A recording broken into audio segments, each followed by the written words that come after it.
Olá, crianças, tudo bem com vocês? Eu sou a professora Juliana e vamos a uma aula de geografia. Nós estamos no capítulo A Importância da Água para a Agricultura. Nós estudamos bastante o mapa do Brasil, vimos as regiões hidrográficas do nosso país, o ciclo da água, a água como um recurso natural renovável e muito importante para nós.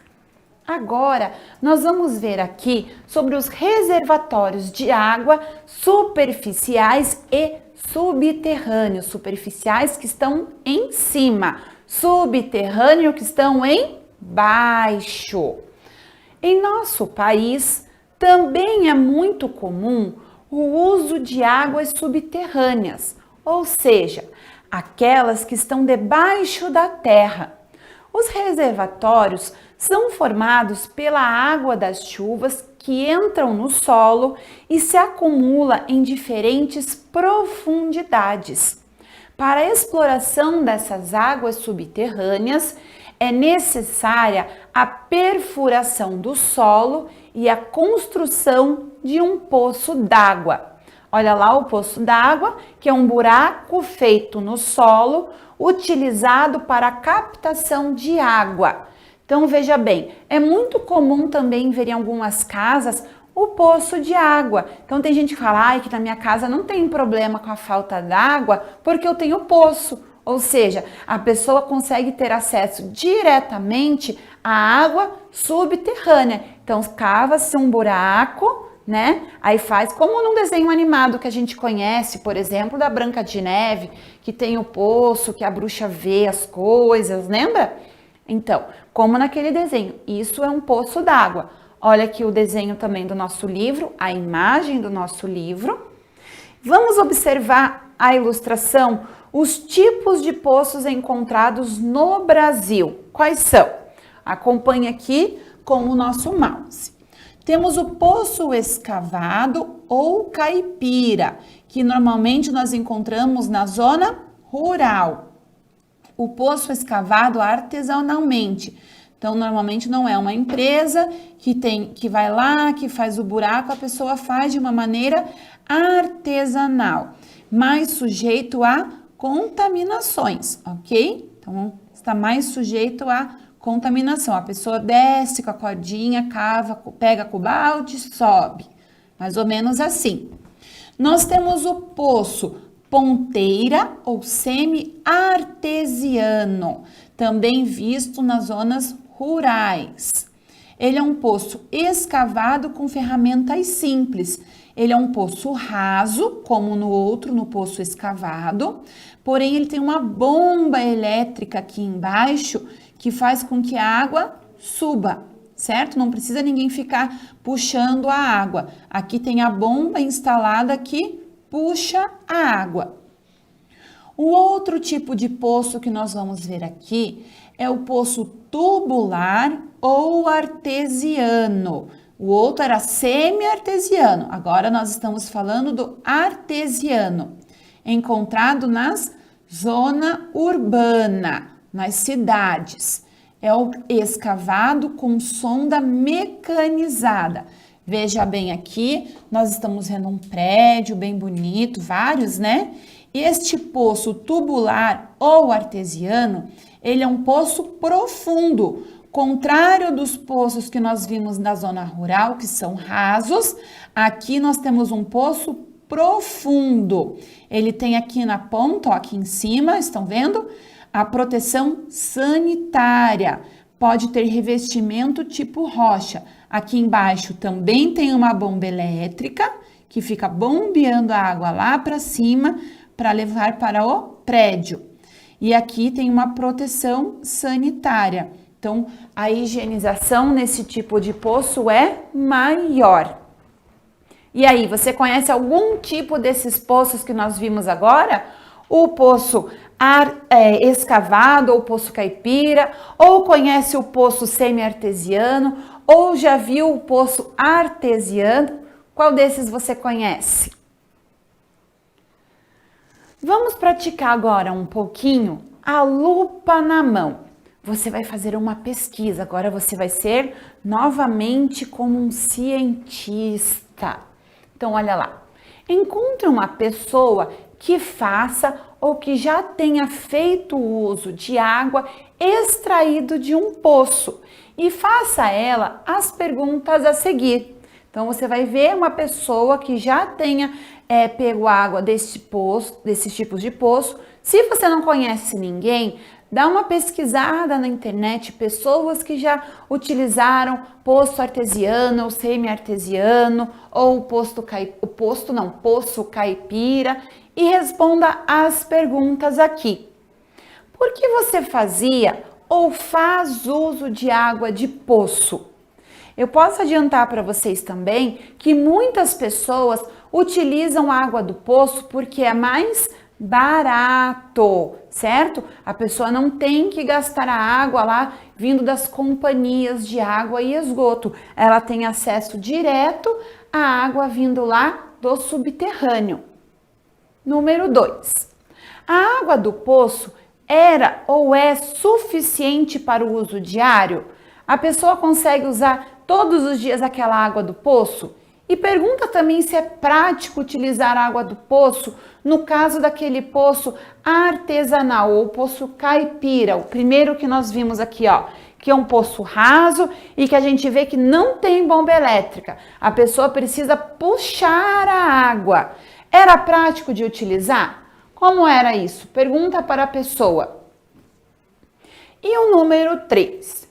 Em sua opinião, a água que passa pelas estações de tratamento é diferente da água de poço?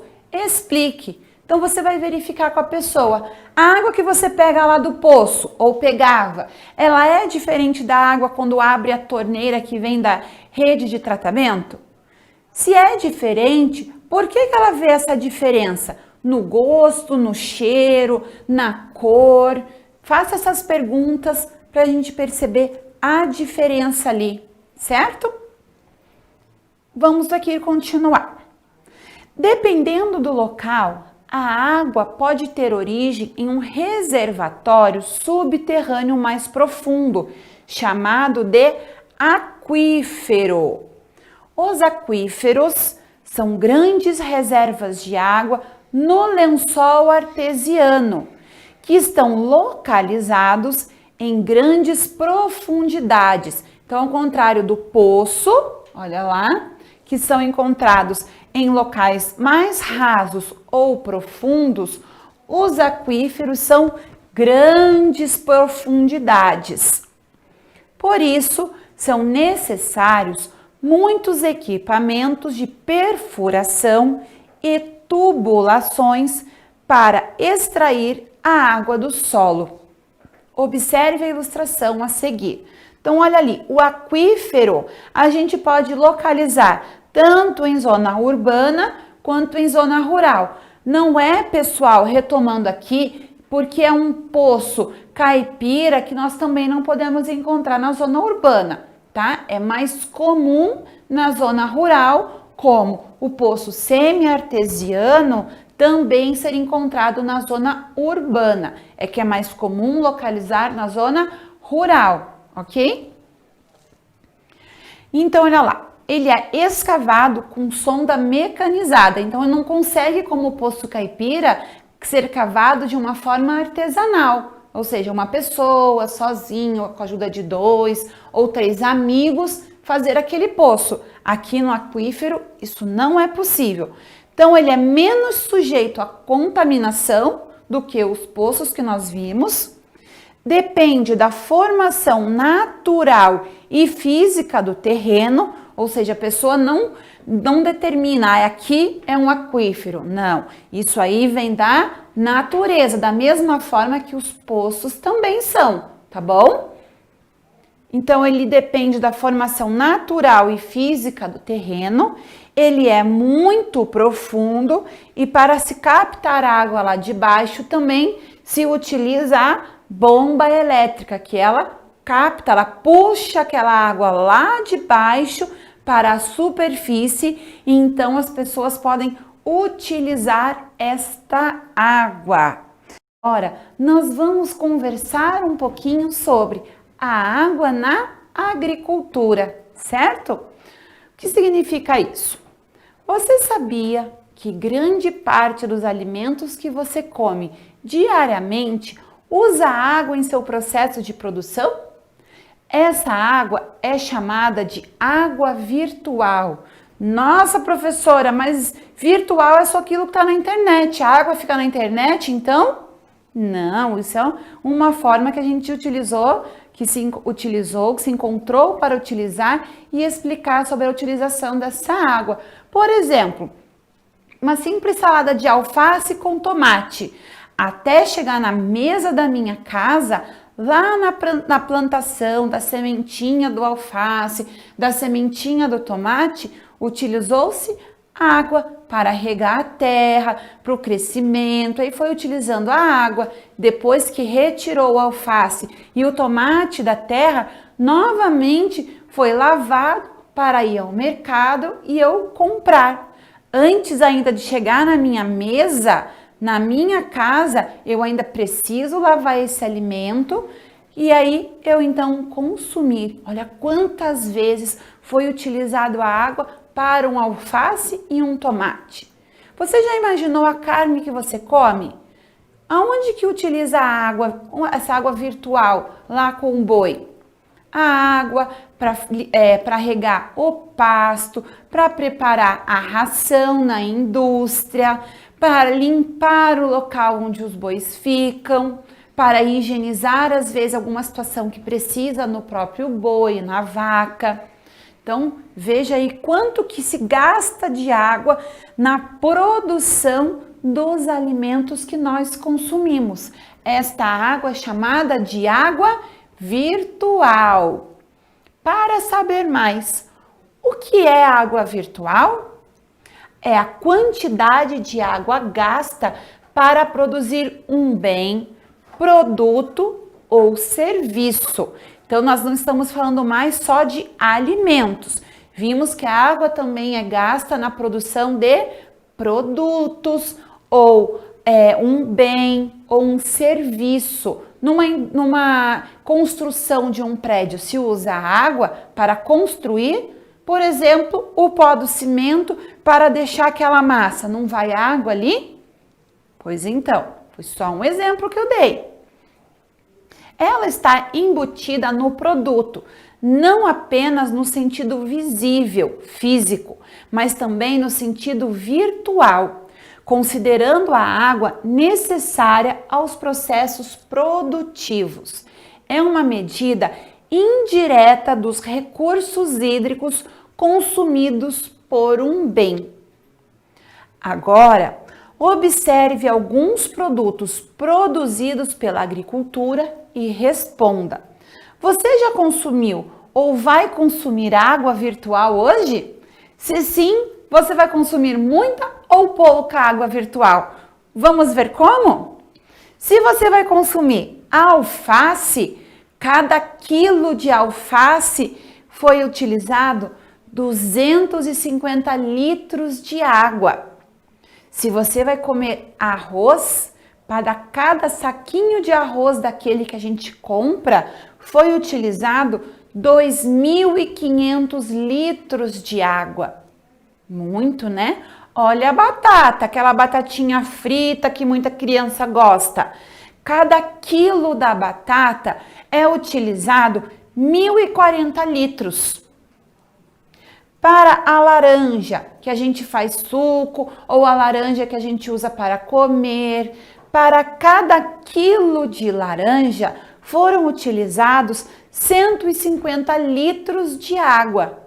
Olha aqui o chocolate, o cacau. Para a produção dele foram utilizados 17.000 litros de água para cada quilo produzido. Muito, né? A banana. Para cada quilo de banana produzido, são utilizados 160 litros de água. Então, de acordo com essas informações aqui, você hoje vai consumir muita ou pouca água virtual? Nossa, a gente vê aqui que a banana, por exemplo, é o alimento que tem menos água virtual. E o que tem mais é o chocolate, o cacau, não é? Então, vamos continuar. Além disso, a agricultura e a pecuária são as atividades humanas que mais utilizam água em sua produção. Observe alguns dados comparativos no infográfico a seguir. Então, a agricultura, nós estamos falando em relação a plantações, e a pecuária, nós estamos falando da criação de animais. Vamos ver aqui, o glossário nos explica que a agricultura é uma atividade econômica que diz respeito à plantação de vegetais e a pecuária é uma atividade econômica que diz respeito à criação de gado. Olha lá o infográfico aqui embaixo. Quem usa mais água, acompanhe aqui com o mouse para você visualizar bem. A agricultura e a pecuária utiliza 82,8% de água. A indústria utiliza 6,7% de água. E o abastecimento urbano utiliza 10,6% de água. Nós estamos falando aqui, pessoal, neste caso, do uso da água direto. Então, na plantação, no preparo, ou a água que chega às nossas casas. Mas também nós temos o quê? Para uma indústria funcionar, precisa de energia. E aonde que essa energia é produzida? A maior parte dela? Nas hidrelétricas. E as hidrelétricas, elas utilizam a força da água para produzir energia. Dessas três atividades aqui, agricultura e pecuária, indústria ou abastecimento urbano, qual é o que se utiliza mais água? A agricultura e a pecuária. O abastecimento urbano é aquele que menos se utiliza a água. Viram só a necessidade e a importância do cuidado? Quando a gente fala do não desperdício do alimento, nós estamos falando do cuidado com a água também? Sim, porque para a produção desses alimentos, olha quanto de água se é gasto. Por exemplo, o arroz aqui, a gente falou que para cada quilo de arroz, 2.500 litros de água, aquele saquinho de arroz, o tamanho do saquinho de arroz. O chocolate, olha quanto, gente. E às vezes só come um pedacinho, não quer mais. Ao invés de guardar para comer num outro momento, pessoas jogam fora. Olha o desperdício de água também. A banana é um produto pesado. 1 quilo de banana pesa rapidinho, sabia? Se você pesar no supermercado banana, uma dúzia de banana, ou seja, 12 bananas, elas pesam mais que 1 quilo. Então pensa, menos que 12 bananas já foram gastos 160 litros de água. É muita água. A gente não consome isso, por exemplo, em um banho. Então, falando sobre isso, vamos ver aqui. Durante muitos anos, a agricultura foi realizada sem levar em conta os problemas causados à água. Um problema muito comum até os dias de hoje decorre do uso de agrodefensivos, como agrotóxicos e fertilizante, sem o planejamento adequado. Ou seja, os agricultores utilizavam esses produtos sem ter um planejamento, um cuidado, uma atenção maior da utilização e que pode ser prejudicial à saúde humana. O nosso livro explica aqui que os agrotóxicos são produtos químicos aplicados nas plantações com o objetivo de reduzir a incidência de insetos ou plantas indesejadas. E os fertilizantes são adubos artificiais que aumentam a produtividade da plantação. E esses produtos utilizados em grande escala, ou seja, em muita quantidade, ela pode fazer mal ao ser humano, pode ser prejudicial à saúde. Continuando aqui. Quando os agrotóxicos e fertilizantes são aplicados sem planejamento, podem se acumular no solo, se carregados pela água das chuvas e contaminar os rios. Então, quando se usa em grande quantidade, ele não fica só lá na plantação, né? Na planta, no vegetal. Ele vai para o solo e aí está poluindo, contaminando aquele solo. Lembra que cai a chuva e aí a água também pode ser drenada, vai lá para o subterrâneo, embaixo dos solos. E aí está contaminando os rios, porque a água que vai por baixo, que atinge o subterrâneo, ela também desemboca em alguns rios. Além disso, outro problema está relacionado ao grande desperdício de água, principalmente pelo uso de técnicas de irrigação. A irrigação é o quê? É o fornecimento controlado de água para as plantas. Então, o uso da técnica da irrigação inadequado. Observe a imagem de satélite a seguir em um deserto da Arábia Saudita. Vejam aí os pontinhos verdes, esses pontinhos estão representando as plantações. Olha aqui a mãozinha do mouse mostrando os pontinhos verdes. Olha lá. E toda essa plantação, essa agricultura aqui, ela é irrigada. Mas veja aqui, por exemplo, esse trechinho que eu estou apontando para vocês, tem menos plantação. Mas aqui pensa o quanto de desperdício de água. O agricultor faz o sistema da irrigação para atingir com a intenção que atinja apenas a parte da plantação. Mas olha quanta parte também que não está plantada e essa água vai indo para o solo, ela é desperdiçada, não é utilizada para o fim da agricultura. Vamos lá.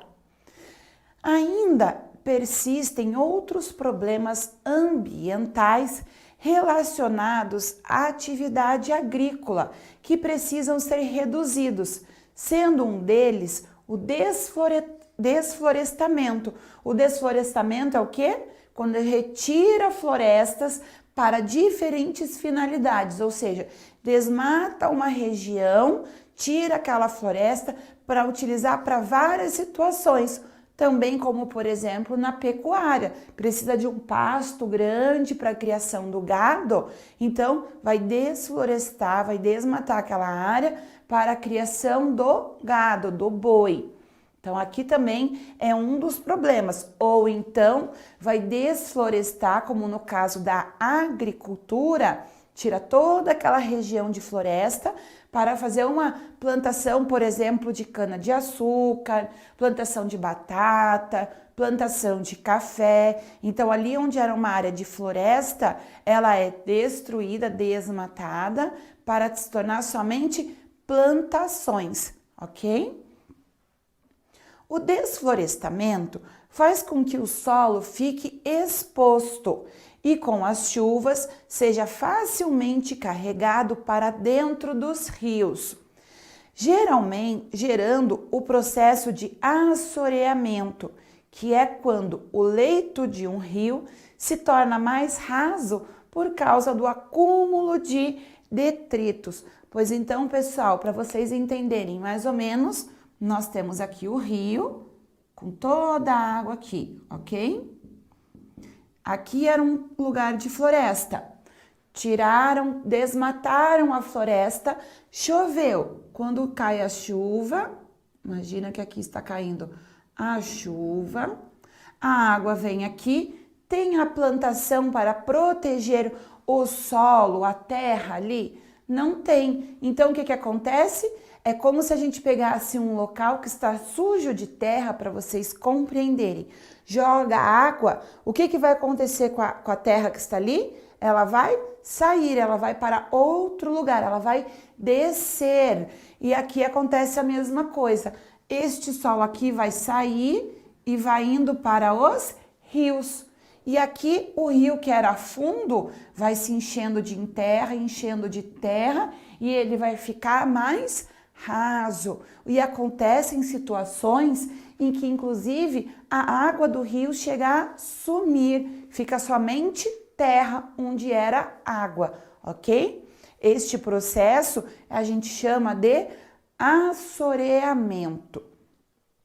Por isso, a manutenção das matas ciliares é fundamental. Então agora nós vamos ver como que pode ser evitada essa situação do assoreamento por meio das matas ciliares. Pensando no nome, mata ciliar. O que será que remete esse nome? Lembra o que? De cílio dos nossos olhos. Os cílios dos nossos olhos, eles servem para o quê?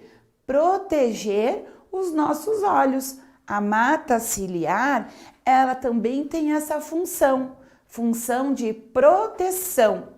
Olha lá, as raízes dessas matas mantêm o solo úmido e firme, evitando que o movimento das águas carregue esse solo. Então, se aqui existe a mata, vou fazer um desenho aqui, a mata. A árvore tem a raiz, né? Aqui, a raiz da árvore. Essa mata que tem toda aqui, uma grama, vamos imaginar assim. Essa mata que tem toda aqui, o que vai acontecer? O solo vai descendo com a chuva, vai vindo, chega aqui, essa raiz, essa mata que está na beira do rio vai fazer o quê? Vai, segurar o solo. Não vai deixar o solo entrar no rio e acontecer o processo do assoreamento. Então, a mata ciliar, ela vai proteger o rio. Além disso, a mata ciliar filtra a água da chuva, evitando que a enxurrada traga o solo para dentro dos rios e córregos. Observe a ilustração. Então, veja aqui o desenho que a professora vai mostrar para vocês com a mãozinha do mouse. Então, olha lá, a água das chuvas vai levando aqui toda a terra que está solta, sem proteção nenhuma, olha aqui. Vai levar essa água para dentro do rio, olha aqui. Estão vendo que o rio era fundo?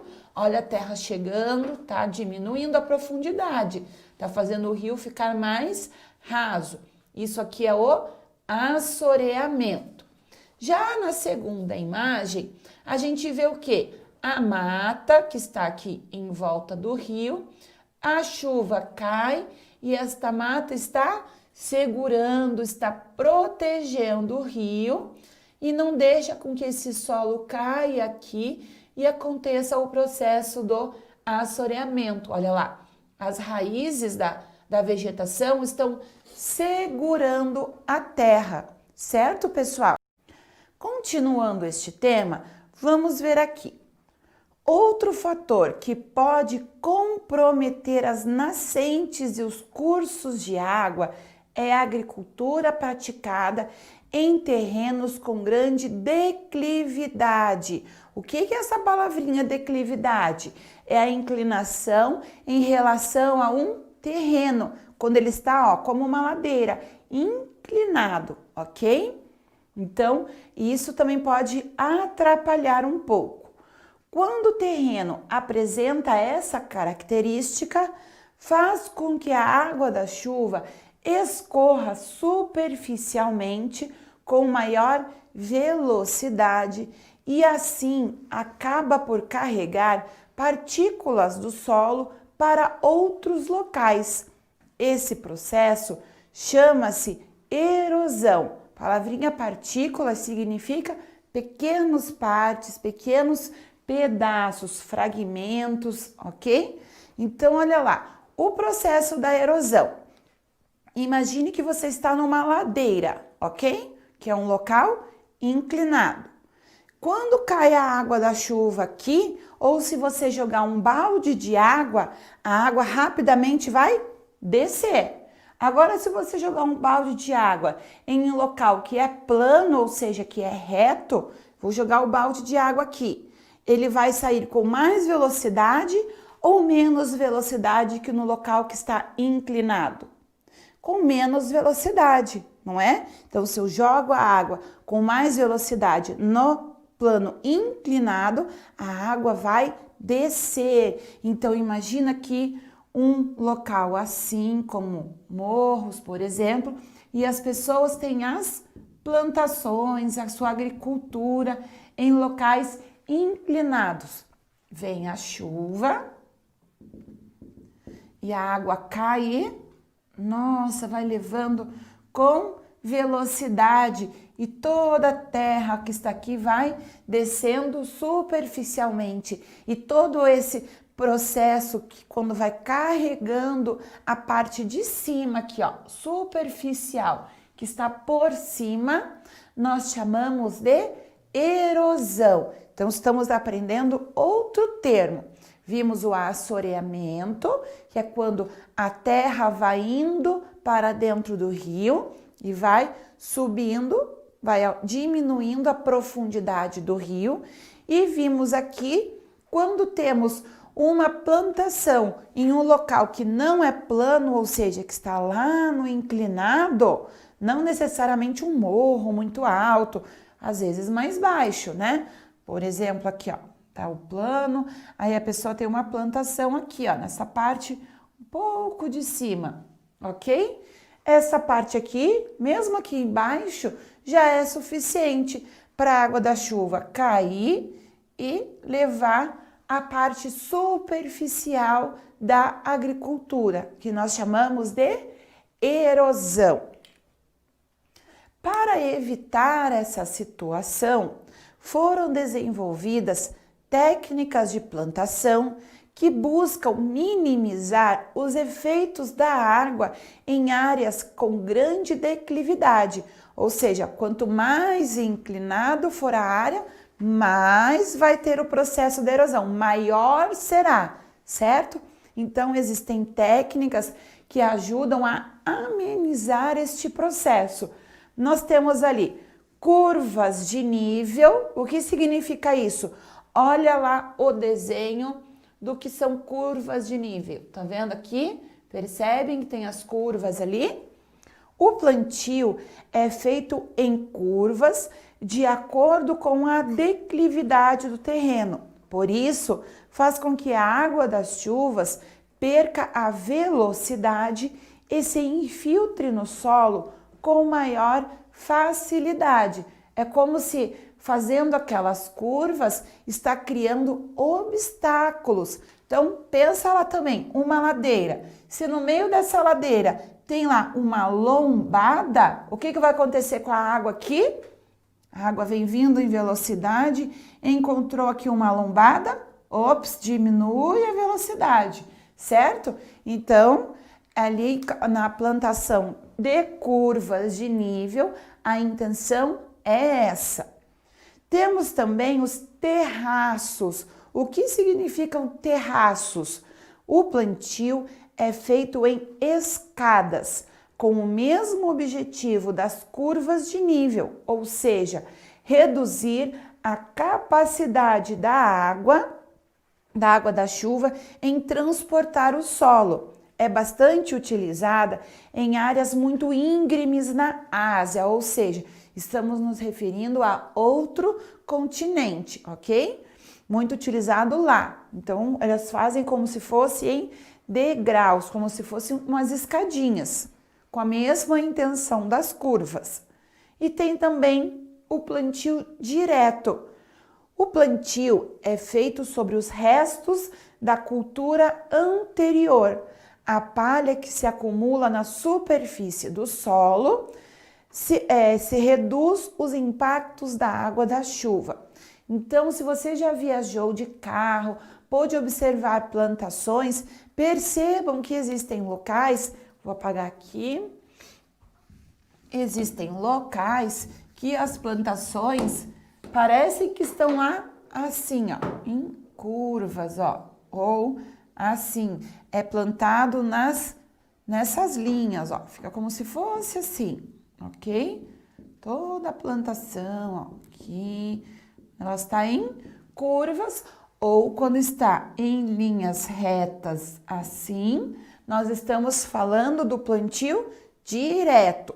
Vimos a curva de nível, os terraços, que não é tão comum aqui no Brasil, é mais utilizado na Ásia, e vimos o plantio direto, ou seja, eles fazem a colheita, porém deixa lá na terra alguns restos desta colheita. E aí essa palha que se forma ali, ela é aproveitada e faz com que a chuva caia e aí reduz o impacto dessa água de carregar a parte da superfície da plantação, tirando ali nutrientes, até mesmo os fertilizantes que são utilizados. Continuando aqui, vamos ver o aprender brincando um pouquinho. Leia a notícia a seguir. Produtores de água investem na produção do solo e no reflorestamento. No Brasil, são pelo menos 60 projetos envolvendo mais de 2.000 produtores, que garantem abastecimento para 35 milhões de pessoas. Esse é o princípio dos produtores de água: investir na proteção do solo e no reflorestamento como uma poupança natural. Na época da chuva, as raízes retêm a água na terra. Se essa água infiltrou e vai caminhar pelo solo, ela só vai chegar na nascente, ou seja, no leito do rio, que é o caminho que o rio percorre. O leito é todo o trajeto do rio. Então, ele nasce e todo o trajeto dele se chama leito. Então, se essa água infiltrou, vai caminhar pelo solo, ela só vai chegar na nascente, no leito do rio, 4, 5 meses depois, que é quando se está fora do período chuvoso e é preciso de água, explica Devanir dos Santos, coordenador do programa Produtor de Águas da Agência Nacional de Águas.